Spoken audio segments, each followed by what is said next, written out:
Friends, ఈరోజు మనం ఈ వీడియోలో నేతి బెల్లం సున్నుండలు తయారు చేసుకోబోతున్నాము. దీనికి కావాల్సిన పదార్థాలు మినప్పప్పు హాఫ్ కేజీ అంటే నాకు ఈ గ్లాస్ తోటి 2 గ్లాసులు మినప్పప్పు పోసాను. హాఫ్ కేజీ బియ్యం, ఏ బియ్యం అన్నా వేసుకోవచ్చు మీరు, దొడ్డు బియ్యమైనా సన్న బియ్యమైనా. ఇది బెల్లం పౌడర్, ఇది యాలకులు, నెయ్యి పెట్టలేదు, నెయ్యి తర్వాత చూపిస్తాను. హాఫ్ గ్లాస్ బియ్యం దూరగా వేయించుకోవాలి. బియ్యాన్ని ఈ హాఫ్ కేజీ మినప్పప్పు మంచిగా బ్రౌన్ కలర్ వచ్చేటట్టు దూరగా వేయించుకోవాలి. సిమ్ మీద కలుపుకోవాలండి. మంట పెద్దగా పెడితే మాడిపోయి నల్లగా అవుతుంది, సున్నుండల టేస్ట్ మారుతుంది. చూడండి, బ్రౌన్గా రావాలి, మినప్పప్పు కమ్మటి వాసన రావాలి, అప్పుడే సున్నుండలకి మంచి టేస్ట్ వస్తుంది. మనం కాస్త ఓపికగా కలుపుకోవాలి. మినప్పప్పు బియ్యం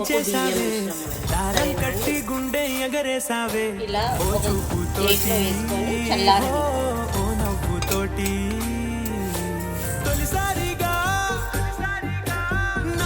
దూరగా వేయించుకున్న మినప్పప్పు బియ్యం మిశ్రమాన్ని ఇలా మిక్సీలో వేసుకొని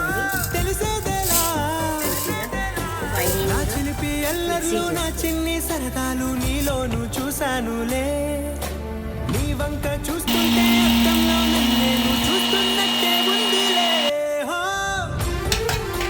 ఇప్పుడు ఇదంతా ఒక బౌల్లోకి తీసుకోండి.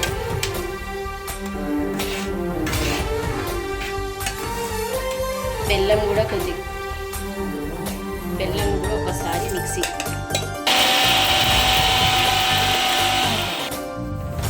ఇలా వేసుకోండి ఫ్రెండ్స్. బెల్లం పౌడర్ కూడా వేసేసుకోండి.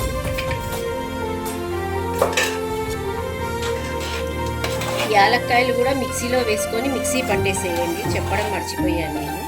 యాలక్కాయలు వేస్తే మంచి సువాసన వస్తుంది.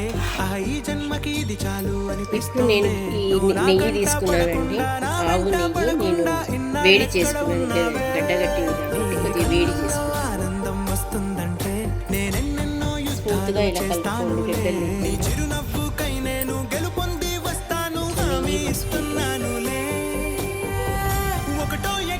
సరిపడ నెయ్యి పోసుకుంటూ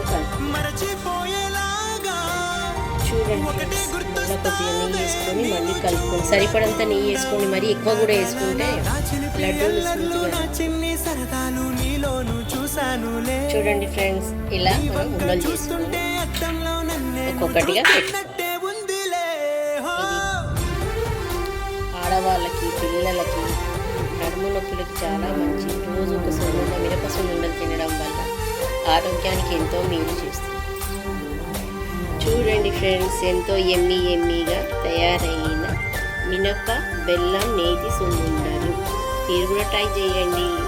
ఒకవేళ ఈ వీడియో మీకు నచ్చినట్లయితే షేర్, సబ్స్క్రైబ్ అండ్ కామెంట్ చేయండి.